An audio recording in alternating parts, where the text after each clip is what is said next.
No. Oh, yeah.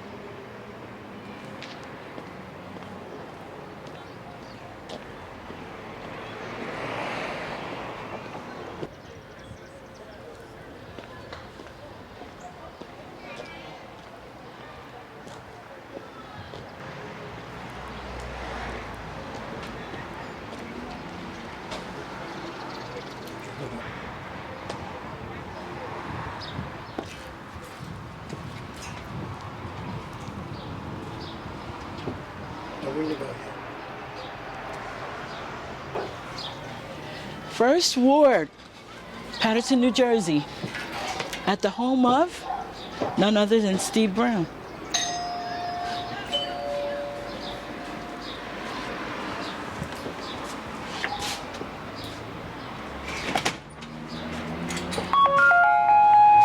Hey, Miss Gallashaw. Hello, Mr. How Brown. are Today's you? your day. Today's your day, boy. sir. Come on out. Okay, how you doing? I'm doing just great. Great. Good seeing you. Thank you. How are you? I'm doing just great, Mr. Brown. Okay, good seeing you. This is a great day. This is a beautiful day. Beautiful day. Come sit with us. Oh, thank you. Do you catch my show often? You are in the inner circle. You definitely are. Thank you so much. Listen, You found me. listen, we're here because we want to venture into the life of a champion. We want to talk about real community service. What are you talking about? You said go already.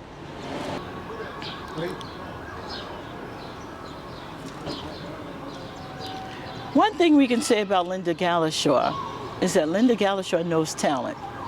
Wouldn't you say? Absolutely. We're here today with Steve Brown. Steve Brown, what is your full name? Stephen E. Brown. E, what's the E for? Well, that goes way back. There's a big saying about that. I say it was for excellent. But my mom said it was for Edward. So we're going to go with Edward. I like excellent. We're out here today because we want to discuss or show, we want to reflect on the life of a champion. I think you've lived that type of life to your community, the life of a champion. Well, some people think that I am, and there's some people that think otherwise. I think I've been a champion and want to continue to be a champion in the neighborhood, in the town itself. Born and raised here, educated here, worldly experiences here have brought me to this very day of being alive, being here. Oh, you've been through a real fight here, I may say, because your neighborhood has drastically changed, wouldn't you say? Yes, it has, indeed. Time has evolved, and so has the neighborhood. I guess the same thing applies to the whole state itself. It's just everything's different. Everything is changing, and some of it for the better, but a lot not so pleasing. I would say that. Now, you are from originally the 4th Ward? Yes, And Governor Street. Oh, Hard Knocks, Fort Knox. Yeah. Well, not then. No? Maybe you could say that now. How was it back then? Back then it was a community. It was a town. It was a big family. And that's what it was when I was there. Shoot fire. I'm smelling smoke right now. Wow. Yeah, something's going on. Something's always going on in the hood, See, right? that's just what I'm talking about. How often did you see a fire in a neighborhood 25, 30 years ago? Right. Or police chases in the neighborhood. I mean, how? Loud music. Unbelievable. Where's the quality of life gone? Well, I think what has happened in our town is there's less input by the community, so less output is expected. By that I mean, there was a time when all the policemen lived in Paterson, all the firemen, all the teachers, they lived there. They lived here in Paterson. And now It's changed. It's come to do and be something else. We've gotten away from that. Family values and morals standards have gone down. Yeah, I could say that. But again, I'm gonna reflect back a little bit. Family values a while back was the community. Miss Jones to me was Aunt Jones to somebody else. Miss Brown to me was Grandma Brown to someone else. So it was all like relatively connected in some manner, that we were all related, we were all connected. It was more of a village. Yes. Would you say more of a village? And everyone was, who wasn't in the immediate family was Mr. or Miss. There was no, I hardly knew any elders' first names. But their first name was always Mr. or Miss. Steve, tell us about some of your accomplishments. What if you were to describe Steve E. Brown, what would you say about him? Well, I'm a dedicated Pattersonian. I've been here all my life. I went to school here, grammar school, high school, college. I've worked here, I've paid my dues here, and I've tried to give back everything that was given to me at some form of fashion. I've been a teacher here, I've been a coach here, I've been a mentor here. I think I've been a fairly decent role model for my community. And that's what it's really about. How do you earn the respect of the people? Well, it was kind of easy for me because being in the educational system for so long and being in the community, everybody knew me as Mr. Brown.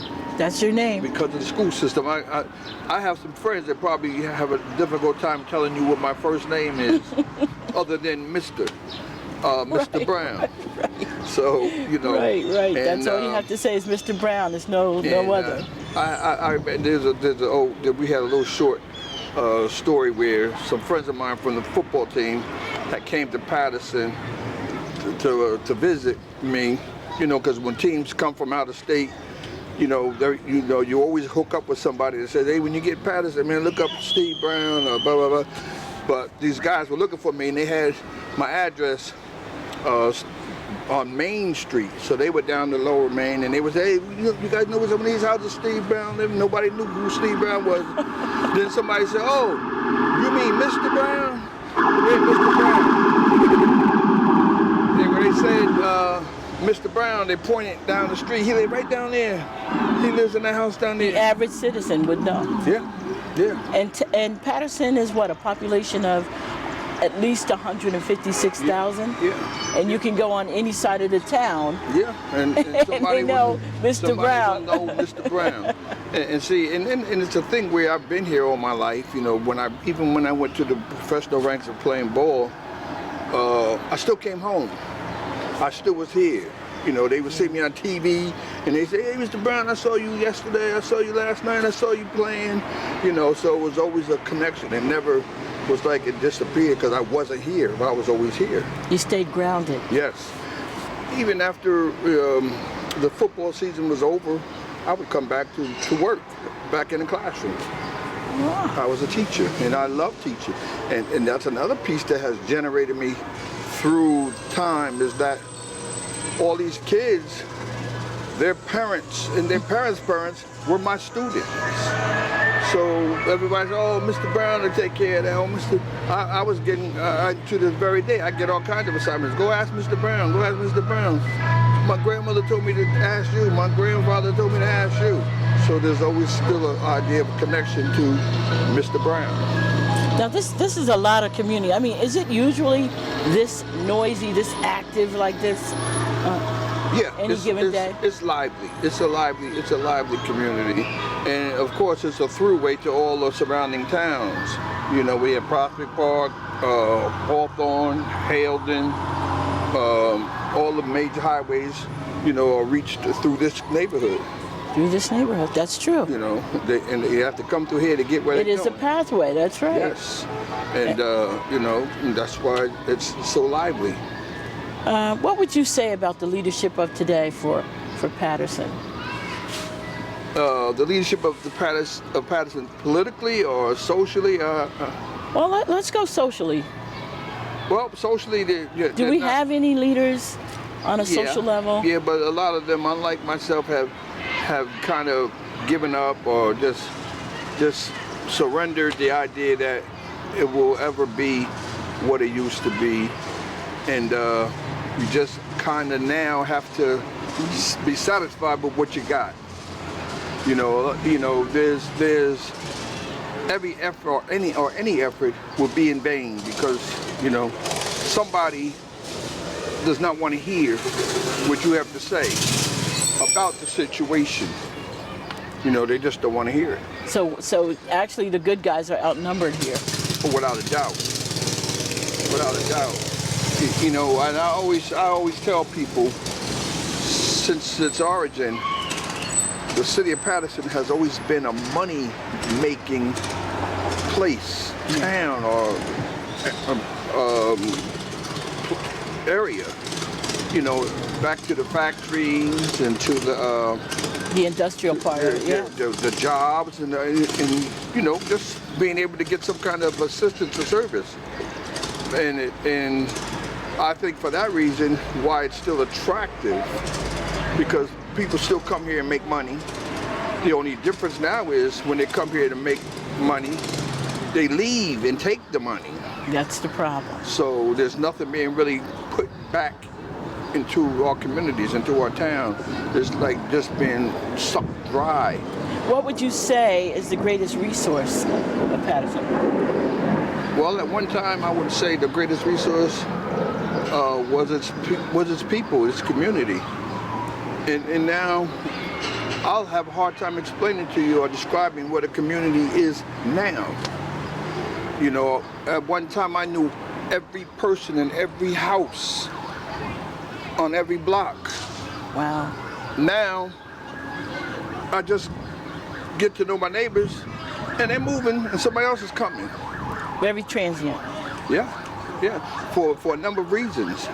They get here and say, oh no, this is too much for me, or they can't economically survive.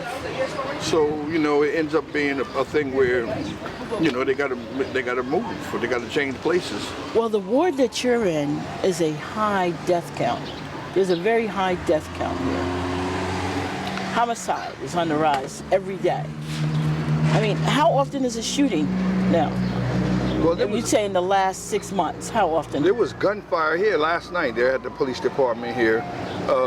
But I think a big part of that is respect for each other, respect for mankind. And if you look at it on a global picture, it's countries versus countries, groups of people versus groups of people. So that filters down to where person versus person. And, and what can you do about it? What can you do about it? What is the answer to the crime that we are seeing now by young people? I think it's not just shooting, it's robbing, it's domestic violence, how do we get control of that in our neighborhoods?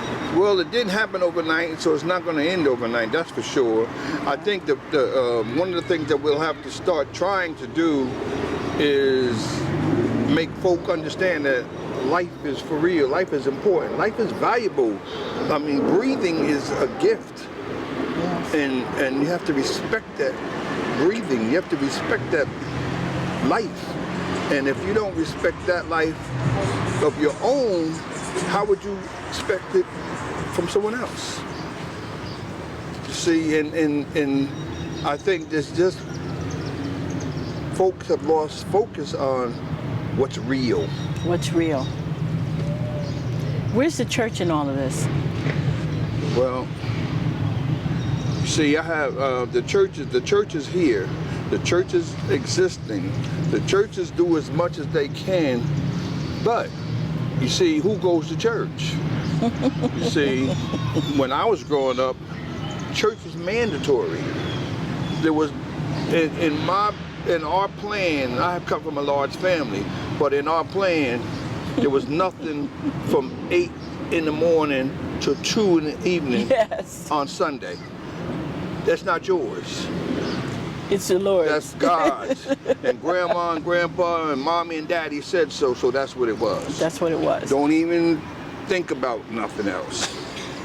Because I know where you'll be. You're going to be in Sunday school in the morning, and then you'll be in the church in the afternoon. And you will cross your fingers and hope that it wasn't an evening service, because we'll be there at that as well. So taking God a little bit out of the equation has really changed the game, would you say? Yeah, but see again, I think that goes way, not just through the family, but through school and, you know, the prayer in school, you know. Now there's not a so-called round table where you sit at the table and you pray and then you eat, and you talk about what has happened today in school or what happened with your friend or something. That there was some discussions or some clarity on whatever you was thinking. If it was something bad, it got fixed right there. If it was something good, it was addressed and receiving its accolades and went on. Family, as I know it, is very hard to find this day and age, you know, and it's kind of funny because my father worked 6-7 days a week, but there was still time for family. You see, now very important factor. Now that's an excuse. Oh, I can't do this, I can't do that, I gotta work. But I think you have to find time for family. In your busy schedule, somewhere you have to have a family interest, a family concern. You see, and that's what makes things happen. I mean, my success in life wasn't just my own. Everybody in my house had a piece in that. Everybody. My brothers and sisters, we woke each other up. We got each other ready for school. We helped each other with homework. We helped my mother in the kitchen because when my old man came home, he didn't want to hear nothing negative about what happened through the day. So it was a group effort. When I went to the big leagues before I went, my brothers would make sure I got up and went to the weight room and went to the track. So everybody was involved. So everybody shared in your success. Exactly. You know, and it wasn't a thing where you could say, I did this, you know. You know, we all did it. You know, and we all shared the wealth. Whatever it was. If it was the fact that we're going to eat out tonight, which was very rare because we had everything we needed. I couldn't tell you what a hunger pain was if I was starving, because I never had a hungry day in my life. I don't think I did. I don't know what it was. I might have had some food that I didn't want when I went to college, some late night peanut butter and jelly or something like that. But as far as supper time, I had a full meal 7 days a week. And my family, we were farmers, so we grew what we ate. You know, we had a garden, we ate, and we had a wash machine. We washed our clothes and we hung them out on the line. We didn't have a dryer, but the sun was out, so we were okay. And you know, I think all of that is part of what builds the neighborhood and your community. Having that, and now we weren't the only family that was like that. My whole block was like that. Our whole block was like everybody pitched in and did something. The paper on the street, you couldn't throw paper down in the street. Hey man, pick that up. I'm telling you to pick it up before my mother or father has to tell me to pick it up. So don't you do it, because I'm gonna have to be responsible to clean it up. We kept each other in check. Yes. See, that's part of the community, building the community. Now, when you say something to somebody's kid now, hey, don't do that. 5 minutes later, here comes mommy or daddy or big sis something. Why are you talking to my brother? You don't know him. And see, and there's. But you're still able to do that, though. Because like I've seen you correct a lot of kids out here. Like I said, because 99% of the time, somebody in that family was my student or a friend of my sister or a friend of my brother's, or there was some kind of connection that made them say, Mr. Brown is okay. He could say what he need to say to you. You know, or I'll go knock on somebody's door and say, he did this and he did that. Like it was in the old day. That's the old-fashioned way. We used to beg and plead if somebody saw you do something. Please don't tell my mother. Please don't tell my father. It's not happening. It's not happening. You can't do it anymore. And see, that's part of what kept the community strong. Now there's you know, I really believe the worst thing that our elders or older people make with their children now is that. To make the statement that I don't want him to have to go through what I went through. It's okay, right. I want my kids to know what I went through. You don't have to go through it, but you do know I went through it. So if you choose to go through it because I went through it, then you suit yourself. But I'm telling you, you know, you couldn't make 7 days a week work. You can't do it. So don't spend money like you work 7 days a week if you don't work 7 days a week. Don't eat out every night and your refrigerator's empty. Tell us about the storms of life here in this ward. What have you seen that has traumatized the community so? And you were able to. The flood where the water came right to my front steps. It was the water was so high to where I actually had a garden where we had to harvest the crops real quick and put them on the porch, the front porch, because the water would have ruined it. So we you know, community, we all got together. We started pulling up the collard greens and the cabbage and the peppers and we put it on the front porch. And throughout the storm, we ate from what we pulled out of the garden because we didn't have any electric or gas, so it would go bad. So what did we decide to do? We cooked it. I remember that your house was at one point the showstopper of the flood. What year was that? Ooh. When boats actually had to come in to get food. That was part of the big hurricane, and well, it was funny because my house right here is considered a high ground, so the water stopped at my front yard. Wasn't that something? It stopped right there. Yeah, and we pulled out our grill, and you know nobody had electric. So whatever you had in your refrigerator, your freezer, you had to cook it, you had to use it because it would spoil. So I just happened to have wood, large grills too. And I had grills, and I had food, and we just kept it lit, and people would, and we just I let everybody know the grill is open. We cooked on the grill. We had our.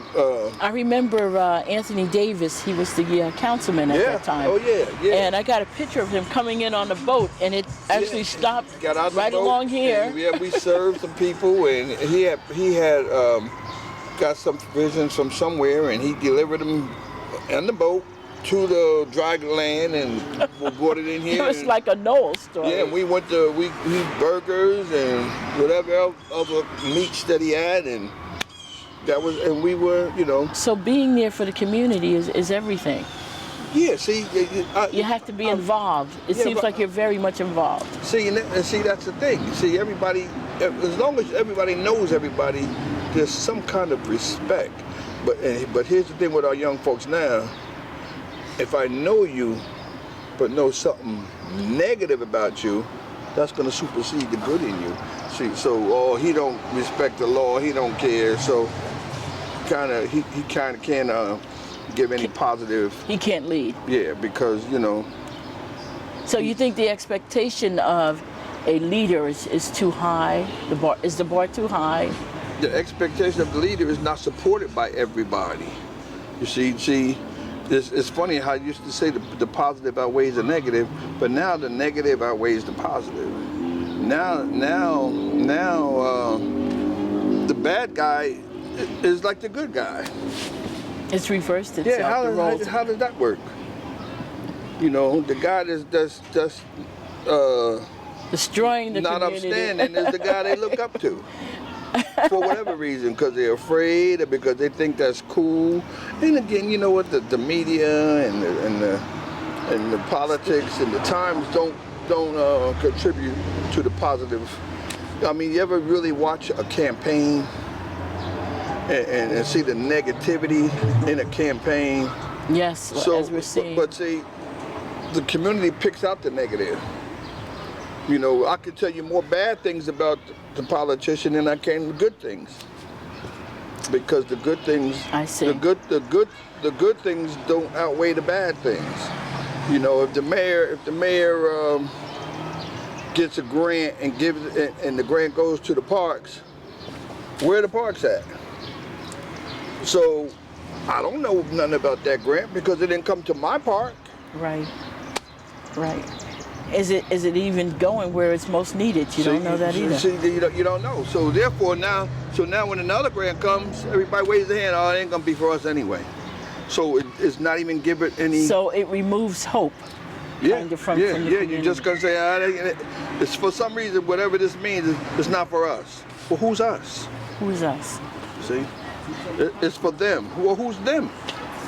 What makes you stay here? What makes you stay? What I mean, you could have been anywhere at this point. Oh, sure. You were making really great money at one time. Sure. Yeah, and I'm not a fool. I'm not frivolous with my money. But what makes me stay here is that I owe back. I owe back. How would I feel if I just packed up and left one or two or three that I might be able to help, just left them, and they want my help, but now I'm gone, they don't have any help, any hope. That's like the year that you took on Pop Warner. You brought it back to Patterson. Yeah, I did. I got a couple of my football buddies and got some money from them, and we brought back Pop Warner. We had about 240 kids. That's right. And I paid for their insurance, their uniforms, and we had we traveled, and it was great. I got kids now. That was an excellent summer. And you know what? I have kids now in high school and some in college that played in that league then. And they still talk about, oh man, we had the best uniforms. We didn't go on those school buses. We went on chartered buses. Yes. And didn't know how you were going to pay for them sometimes. That's correct. We sold hot dogs and hamburgers, and we begged and borrowed. We didn't steal, but we got it done. And see, there's things like that don't exist anymore. Right. And I'm not saying, I'm not putting down the recreation department here, but Pop Warner brought something different. Well, they were heavily involved with the academics. Yeah, you had to have the report card checked. That was part of see, the thing good about Pop Warner is they have their own academic policy as well, which is nationwide. You can't, you have to have the report from the school as part of your registration, which goes to a group that they call national registration and has to be approved that you do go to school. You're not just playing football because you're an athlete and you don't go to school. We had a few kids try that. Right. They will come on Friday night or Saturday, play the football game, but then go to school Monday and Tuesday. But if you can't go to school, you can't practice. If you can't practice, you can't play. That's high standards, it really is. But then they offered scholarships also, right? Yes, we did. Well, National did, and that's because of support that you had from national, federal, where the program was a good program. Yeah, I hope to see that again in Patterson one day. It'd be great. And recreation in Patterson. It exists, but I don't think. I think it doesn't reach enough kids because it doesn't come through where the majority of kids are, which is in school. You see, it should be in school. And phys ed is not even what it used to be. Right. You know, I remember when I was in school, grammar school number 6, the gym teacher, Mr. Curtiker, he would tell the football coaches in high school, hey, that kid's got a lot of athletic ability, you know. Let's start paying attention. Let's groom them, right. So now those coaches would come to the grammar school and say, hey, young man, you know, we hear good things about you. Make sure you keep your grades up, because when you get to Eastside High School, you're going to be playing football, or you're going to be playing baseball, or, you know, whatever sport, basketball. That doesn't exist now, because the gym teacher, when he leaves school now, he's gone. You No know, longer involved. my gym teacher lived down Hamilton Ave, right next door to across the street from the school. So he was right here. Can I ask how old you are now? No. I've been around. Can I ask you, how long have you been in the educational system? I've been around the block. I was in the educational system 42 years. I started teaching, I was 21. On my 21st birthday, I was in the classroom. And so I had a lot of friends that were juniors and seniors in high school that were still calling me Steve, you know, because, you know, I'm in college and they were, you know, still like seniors in high school. But we were on the same block or the same community. You know, it took me a while to get a joker to say Mr. Brown, you know, and for a while. You were so common. Yeah, I mean, you know, I went from Steve to Mr. Brown in a matter of months. You know, but you couldn't call me Steve in school. You had to call me Mr. And it just stuck, you know, all the time now. So, yeah. It's Mr. Brown. Yeah. So, well, I got a surprise for you. Okay. We asked your wife if we could just look at a flashback of your life. And she showed us so many albums.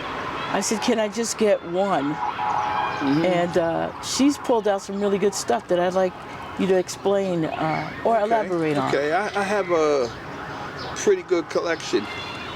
And the collection came from community. I mean, I have a library of accomplishments and inquiries and successful missions from the very beginning that my family and friends put together, you know, through the years. And I have that collection. And well, I'd like to discuss a few. Okay. I was waiting for that pause part. Okay. That is burning, but that is. Well, I'm definitely going to run it on the cable show. And the mayor, they need to wake up. They need to chime in. Hey, what's up? How's it going? All right. Okay, I'm going to hand you a few documents. Okay, I'll say that. You put them in the middle, right? Yeah. I'm just. Okay. You ready? All right. And I got my handy glasses for that. I'm not gonna have to read anything because I don't have mine. No, I don't think so. Okay, good. I don't think so. Good. I'll hand you a few and you tell us about it. Okay? Let's go back down memory lane. Wow. This one. Yeah. Tell us about that one. This is myself and a buddy of mine, Bruce Harmon. We were freshmen at Eastside High School. That's when the field was connected right to the school. And I was a freshman and Bruce was a freshman and we were on that football team and we were out there. So they were looking at you at what point? Like when did they start looking at you? Oh, I didn't get the real idea of playing football till I got in college. But in high school I was just, you know, everybody in the community was doing some kind of sport. You had to. This is a big book. Yeah, you had to do something in high school. True. Okay, and I guess from there you made it? Yeah, this is my high school diploma. that you still have. From Eastside High School. Yep, the class of '69. 69. We can kind of figure things out there. Yeah. So what year did you get recruited for pro? I finished college in '73. I worked for '74 and '75, and my statistics got around the league. You know, to this very day, I have the Division III sack record. I have 57 sacks. Oh. So that made the big leagues want to have to take a look at me. Oh, this is my football contract for the New York Giants. And that is the team that you sided with? Because I see. Well, actually, you might have in there, I have my World Football League contract. That was the original. I took the World Football League deal because it was a no-cut contract where you on the team. You sign your name and you're on the team. That was just started. This one is the Jets. I went to the Jets before I went to the World Football League, then to the Jets, and then to the Giants. And you still stayed grounded here. Did you eventually marry someone from Patterson, or did you take on this worldly? I just was out. You know, marriage came much later, but I was out there having a good time. Was it someone from home, or did you actually meet someone while you were on the football trail? Well, I did. I had quite a few ventures on the football trail. We'll stop there. Yeah. Thank you. Okay, and this? This is my football this is me as a Giant, number 61. I think you have also my college number. This is me in college. I was number 62. I followed the path of my older brother. He was number 62, so I wanted to follow his number. So I kept his number alive, and this was me in college. Yep. Wow. Now your brother played also? My brother played at Howard University. He didn't go pro, but he had the heart, but he didn't have the size. And as a matter of fact, he was my college coach. And believe it or not, so you just came from good stock. My story of going to college was a community story, because I went away. I went to Boston College, and while at Boston College, my father died. Wow. And I had a brother, and two brothers, and a sister in college. And my mother was, the breadwinner at that point. So I decided to come home. And it was Mr. Eason. And we had another young man from our community, Twig, God rest his soul, him, Tootie Howell, was guys like that who say, hey, Brown, go up to Wayne Patterson, man, they're starting football up there, and you can transfer and go up there. So I did. Let's look at some of the stuff you're doing around here for the community. Well, right now, I think I'm the community mayor. You know, when the live music going, people ring my bell and ask me, could you do this, can you do that? How you doing, buddy? They'll ask me, can you do that? Can you get them to turn the music down? Get I have the pantry here, and the pantry is my own stuff, you know. Oh, large garden. Mr. Brown, you have any extra milk? Mr. Brown, you have any rice? You know, Mr. Brown, you have any sugar? I got it here, sure, here. You share everything. But you know what? That's the community attitude and idea that I was born and raised with, so I still have that. Let's take a look. Okay, sure.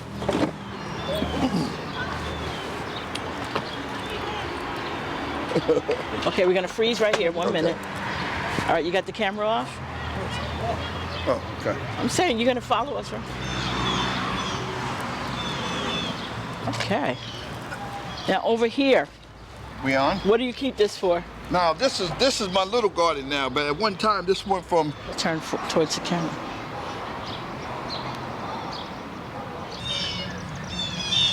Now over here, your house is such a focal point here, where everyone can see that you They call my house the mansion on the main. Okay. Okay. Yes, What are they we do. standing on now? What goes on over here? This is my garden now. I'm about to start this cultivating next week. You know, I'm glad I didn't do it yet because we had a couple frosty nights, and all your plants and seeds would have died because it was so cold. But next week I'll turn that over. At one point, that garden went from that fence all the way back to the beginning of that fence. I remember Beyond that fence is my pool, and you've seen kids coming by and said, "Mr. Brown, when's the pool going up?" Yeah, you're the local pool Because I let also. them swim for Yeah. 1 hour every day when I'm not there, but I have to be available to watch them. And Okay. here is my wood collection. Now before, and I would bust that wood. You gotta do it again.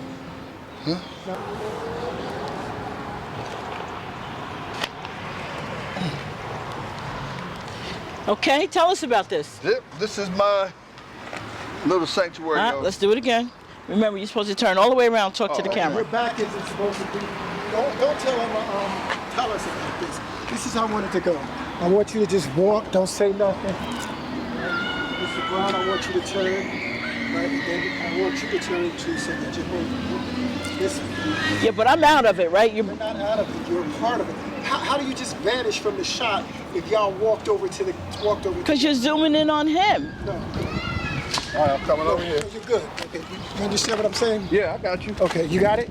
But you want me to look more towards you? Yeah. And Yeah. use some hands. Yeah. And you can't stand with your back. If you don't want to say nothing, don't say nothing. You just stand. This is gonna be your spot, right? Okay. You start talking, and then after you've turned and you face the camera, then you say something to him, Okay. right? Okay, so I'm giving her the introduction to the garden and to wood. Then, She's gonna ask you, what Okay. is this all about, or whatever. After she Okay. You told me not to say anything. No, but after you make the turn. Oh, okay. After we get to the spots. Okay. All right, gotcha. Ready? yep. Ready? Oh, we're closing in now. We're closing in. Okay. All right, let's walk. Just come back a little. You're gonna hear me say go. Okay, you're gonna say that. Stand like I'm right. looking for your hand. Okay, I'm gonna say go. Right. Okay. And you say 1, 2, and you count to 3, and then you start walking. Okay.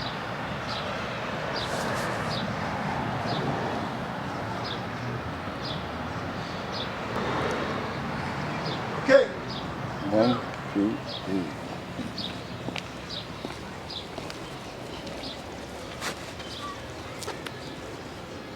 Okay. Well, here we are. This is my garden, my little garden now. At one point, I had that garden from that fence all the way down to the beginning of the fence again for my pool. And it got too hard because, again, loss of community involvement. I had to do it myself, so I had to cut it down. And my wood thing here, that used to be my conditioning piece. You know, I would chop wood and, you know, keep myself physically fit. And it ended up being a pretty decent hobby, so I extended we gotta that. stop it again. Check this out, Lynda. You walk away while he's talking about something that interests him, as if you're not interested in what he's talking about. So if you're not gonna say, if you don't say anything, you stand here and you look this way and look like you're talking to him, look like you're interested. Okay. Don't just walk off like what he's saying isn't important. Oh, I was checking things out. Okay, all right. You don't like that. You don't gotta do all that, right? We start right from You here. can start from right here, Okay. right? All right. Okay. Gotcha. You know what I mean? And you need to. You see how I am like this? This is how you have to be, like this. Square to the camera. Okay. So that you can move like this As I'm narrating. Okay. Okay. and come from behind this. You can move that. You can move it. Ow! If you find that we had a fight, you know what? You know who hit first, right? I hit him first. Yeah. Look, I'm on your side.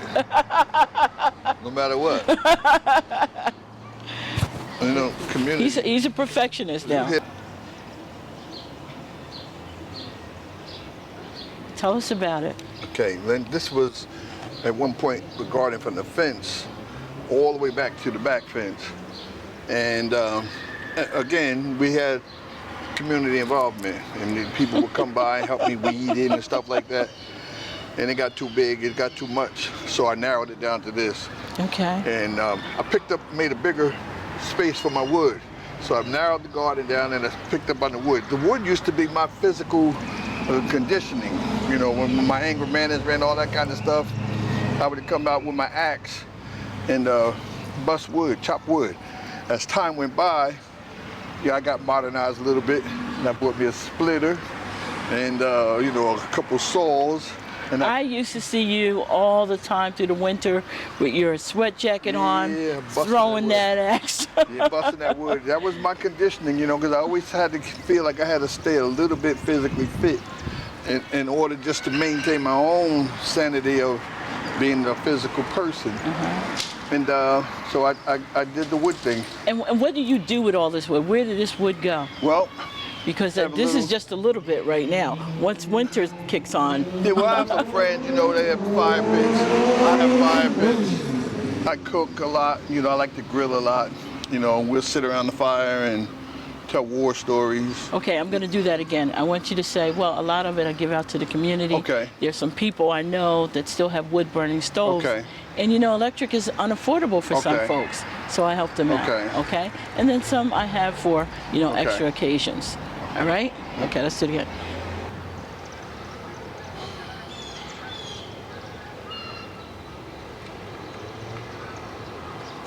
The wood is a story within itself, Ms. Gallashaw. You know, I think back to when it started, how I used to do the wood thing for exercise. I had a 8-pound axe and a 12-pound axe, and I would get the logs or the log pieces, and I'd go to work hammering them and hitting that wood, because that was my means of conditioning and anger management, whatever you want to call it. So I would hit that wood, and before you know it, I had a stack of wood. And as time went by, you know, we always like to cook the grill, and there were some people in the community at hard times and actually had wood stoves, so they would come and ask me for wood. Take what you want, take what you need. And I started, and as time went by, people started coming asking for wood, for heat, for cooking or whatever. And it was again, a family venture. They would come and help stack it or whatever. So the point was that they would have wood. If you worked for the wood, you could take the wood. So, you know, the wood thing became a modern thing to do. You know, then as time went by, I ended up getting me a splitter. So I was able to still hit wood, but I was also able to split wood, so I was able to do a little bit more. And even to this very day, people still come by and ask for wood, because now, you know, there's the wood pit thing, and there's the, you know, the cookout thing, and then people like the wood fire is a good cooking fire. So, you know, the wood thing was real good for me and them. So again, I'm looking at what I do with the wood as a community thing as well, still. Again, community minded. And that's how it is. You know, in a few more weeks my swimming pool will be up. Again, community minded. You see the kids walking by asking, Mr. Brown, when is the pool going up? And they'll all come and try to help me, you know, get the yard ready to put the pool back up. And they'll swim and have a great time all through the summer. And that's what I do here, and this is my home. That's basically it. Thank you, Steve. Thank you for sharing time with us, sharing your story.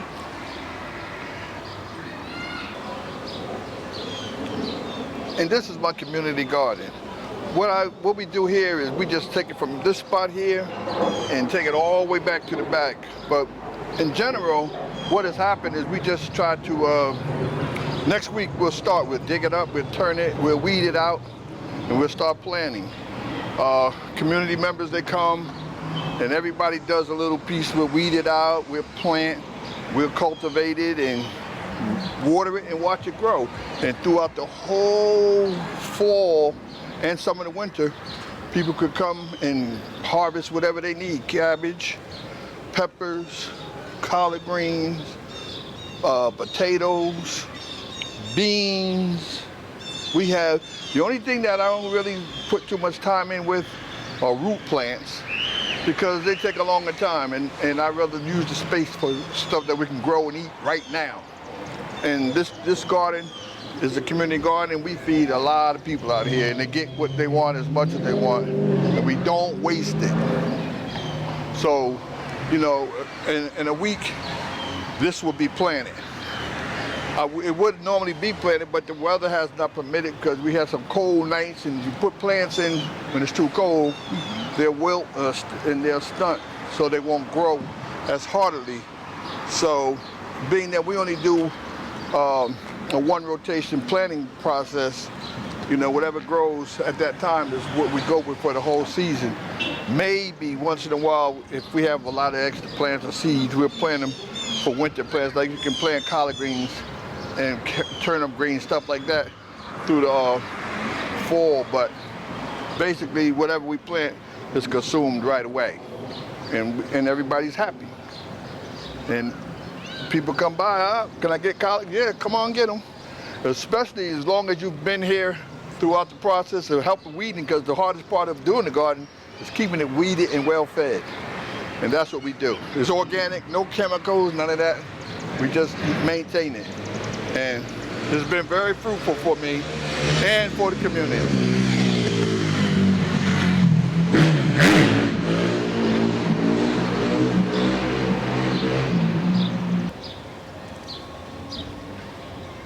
This is my garden, and it has fed quite a few people. We started out right here with me and my experiences from the past with getting my garden experiences from my grandpa. In the summertime, when school was getting out, everybody was talking about, oh, we going to work, we going to get a job.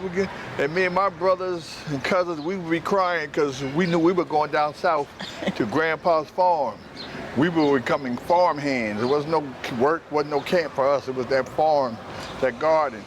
So I got my experience and skill from an early age of going to the south to my grandpa's farm and farming with Grandpa.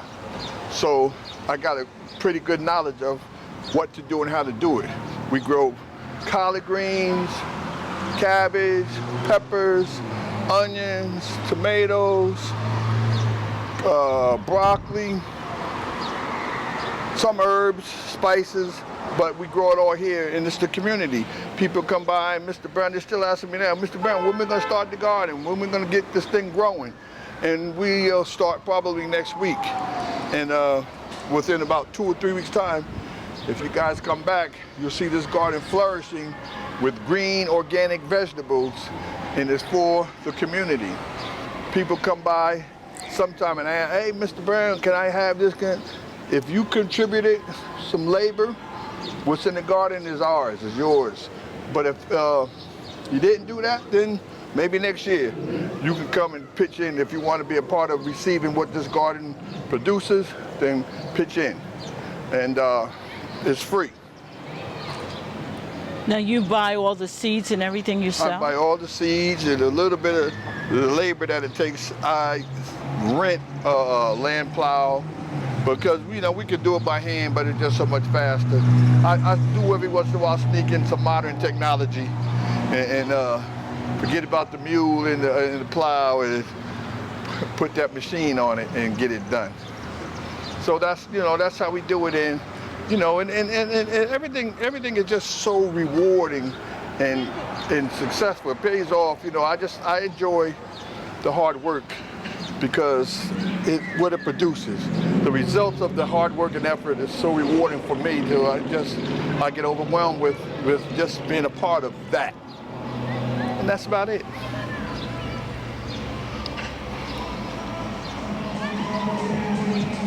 So we're good? Yep. Hey, man. Train a child. Yeah, see, now. Train a child in the way that they should go. Now, they weren't in school with me, but they, you know, they're from the community, and they know me. You know? Now, and that's all day. That's all day. Who's that right there? Watch this. Hey. How you doing? Okay. all day. I couldn't sit on this porch. And again, Mr. Brown. Yep. I couldn't sit on this porch and go to sleep if I wanted to, because I got to keep waving and speaking, you know.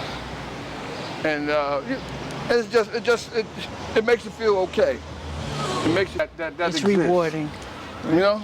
Very rewarding. And that's why I'm here. That's why I'm here. And I'm not leaving.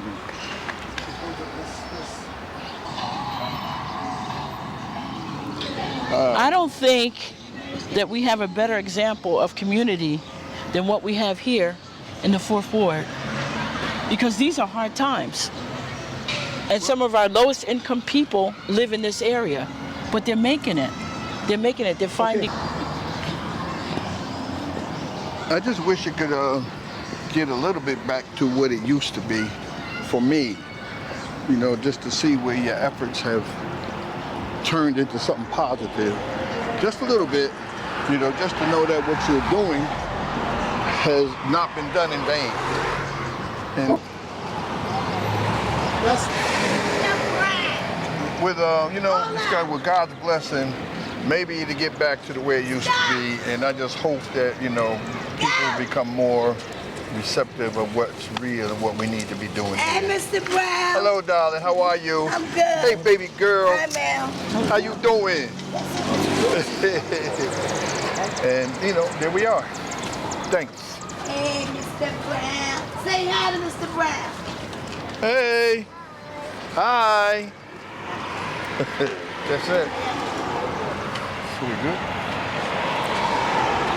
Thank you. Hold on, wait.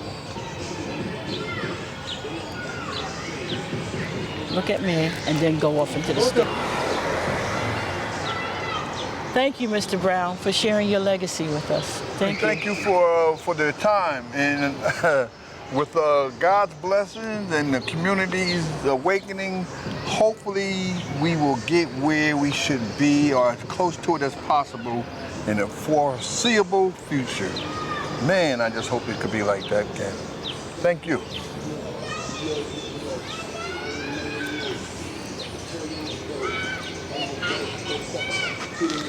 you.